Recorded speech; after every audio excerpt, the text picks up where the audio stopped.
그때 발라단의 아들 바벨론의 왕 브로닥 발라단이 히스기야가 병들었다 함을 듣고 편지와 예물을 그에게 보낸지라. 히스기야가 사자들의 말을 듣고 자기 보물고의 금은과 향품과 보배로운 기름과 그의 군기고와 창고의 모든 것을 다 사자들에게 보였는데 왕궁과 그의 나라 안에 있는 모든 것 중에서 히스기야가 그에게 보이지 아니한 것이 없더라. 선지자 이사야가 히스기야 왕에게 나와 그에게 이르되, 이 사람들이 무슨 말을 하였으며 어디서부터 왕에게 왔나이까? 먼 지방 바벨론에서 왔나이다. 그들이 왕궁에서 무엇을 보았나이까? 내 궁에 있는 것을 그들이 다 보았나니 나의 창고에서 하나도 보이지 아니한 것이 없나이다. 여호와의 말씀을 들으소서.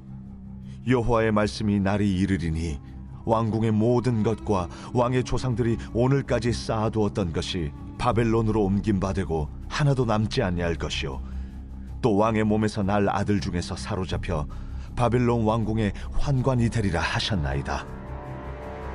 당신이 전한 바 여호와의 말씀이 선하니이다. 만일 내가 사는 날에 태평과 진실이 있을진데 어찌 선하지 아니하리요? 히스기야의 남은 사적과 그의 모든 업적과 저수지와 수도를 만들어 물을 성 안으로 끌어들인 일은 유다 왕 역대 지략에 기록되지 아니하였느냐? 히스기야가 그의 조상들과 함께 자고 그의 아들 므낫세가 대신하여 왕이 되니라. Everyday is Sunday, 우리의 매일을 썬데이로 세팅하라. 제가 처음 성경 일독을 할 때였습니다. 신약의 마태복음을 다 읽고 이제 마가복음을 읽기 시작하는데 분명 앞에서 이미 읽은 것 같았던 내용이 또 나오는 것이었습니다.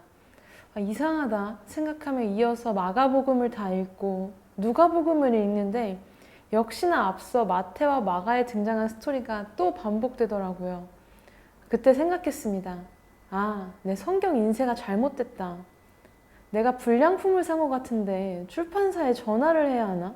라는 생각까지 했었습니다. 후에 그게 공관복음이라는 것을 알게 되었고 마태복음은 약 58%가 마가나 누가복음과 같은 내용을 다루며 마가복음은 거의 93%의 내용이 마태나 누가복음에 소개된다는 것을 알게 되었습니다. 왜 성경은 이렇게 불필요하게 반복되는 내용으로 지면을 할애하는 것일까? 당시엔 그게 참 이해가 되지 않았는데요. 이 같은 기록 방식으로 인해 우리는 각각 다른 저자의 삶의 배경, 경험, 관점, 성격에 따라 더 입체적이고 역동적으로 예수님을 만날 수 있게 되었습니다. 마태가 경험한 예수님, 마가가 본 예수님, 누가가 전해주는 예수님, 연속성과 불연속성 안에서 반복하고 강조하며 우리에게 주는 메시지를 발견하게 되는 것이죠. 오늘 이 하루도 나에게 찾아오시는 그 하나님과 동행한 나만의 스토리를 써내려가는 저와 여러분 되시기를 예수님의 이름으로 축복합니다. 이어서 오늘 함께 읽은 열왕기하에 등장하는 히스기야에 대한 기록 역시 병행 본문인 역대기뿐 아니라 이사야서에서도 다루는 것을 볼 수 있습니다. 즉 열왕기, 역대기, 이사야서 총 3권에 걸쳐 그에 대한 이야기가 반복되는 것을 볼 수 있죠. 도대체 그가 누구이며 그의 삶이 어떠했길래 열왕기의 많은 왕들 중에서도 유독 그의 삶을 자세히 조명하는 것일까요?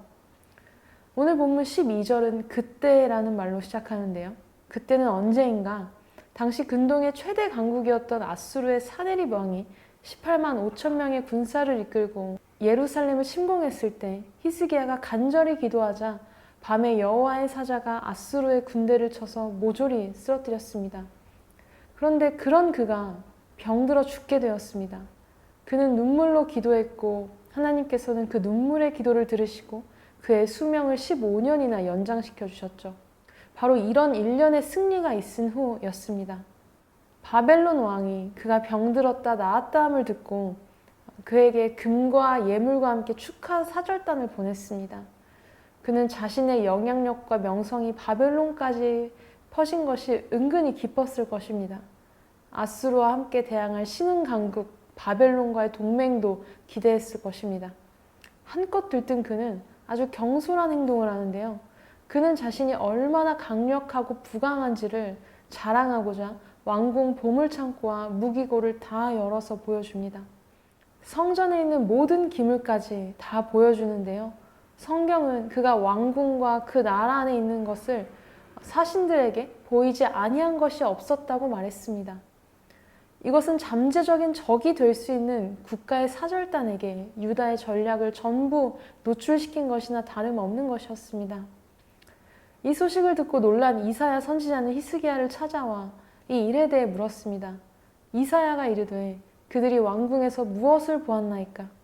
하니 히스기야가 대답하되 내 궁에 있는 것을 그들이 다 보았나니 나의 창고에서 하나도 보이지 아니한 것이 없나이다 하더라. 내 왕궁에 있는, 나의 창고에 있는, 그는 이 짧은 한마디에서도 계속해서 나를 드러내죠. 후에 이사야의 예언대로 히스기야가 자랑했던 보물들은 이후 바벨론에게 모조리 빼앗기게 됩니다. 성경은 이 일에 대하여 명확히 그의 교만을 지적합니다. 히스기야가 마음이 교만하여 그 받은 은혜를 보답하지 아니하므로 진노가 그와 유다와 예루살렘에 내리게 되었더니, C.S. 루이스는 교만을 가리켜 영적인 암이라고 말했습니다. 모든 사람의 몸엔 매일 암세포가 생긴다고 하죠. 건강한 사람에게도 적게는 2-3천 개, 많게는 4-5천 개의 암세포가 생겨난다고 합니다. 수천 개의 암세포가 지금 이 순간에도 내 몸 안에서 자라나고 있다고 생각하면 섬뜩합니다. 우리 몸의 암세포는 매일 생성과 소멸의 과정을 반복하는데요. 암세포가 암으로 발전하지 않도록 암세포를 차단하는 것은 면역세포라고 합니다. 건강한 면역세포가 암세포의 성장을 막아내기 때문입니다. 마찬가지로 때로 우리의 의지와도 상관없이 우리 안에 죄성으로 매일같이 하루에도 수천 개의 암세포와 같은 교만세포를 우리는 만들어냅니다. 내 소유, 내가 남들보다 조금 더 가진 그 무엇, 좋은 집, 직장, 연봉, 모든 것은 다 내가 잘나서, 내가 똑똑해서 내가 이루었다고 생각하죠. 신앙적 열심이 나의 의가 되고, 심지어 내가 하나님께로부터 받은 축복과 영적 체험, 은사마저도 내 자랑과 과시의 도구가 되기도 합니다. 기도하는 나, 섬기는 나, 겸손을 추구하는 내 모습마저 실상은 겸손을 위장한 교만일 때가 있습니다. 내가 나 자신조차 속일 때가 얼마나 많은지 모르겠습니다. 우리에겐 이러한 교만세포를 사멸하며 우리의 영혼을 지켜내는 면역세포가 필요합니다. 교만세포가 더 이상 증식하고 자라지 못하도록 우리는 오늘도 기도해야 하는 것이죠. 주님, 저의 교만세포를 철저히 사멸해 주옵소서. 오늘도 저의 무의식 중에 높아진 생각들이 죄로 자라나지 않도록 주님 친히 저의 교만과 싸워 주시옵소서.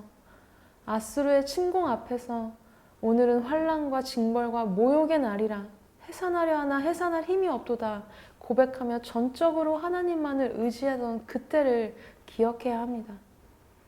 병 낫기를 위해 심히 통곡하며 기도했던 그때, 주님 앞에 엎드려 기도하던 아무것도 아니던 그때 하나님께서 베푸셨던 그 은혜를 기억하는 것, 그것이 우리의 면역세포를 깨우는 방법일 것입니다.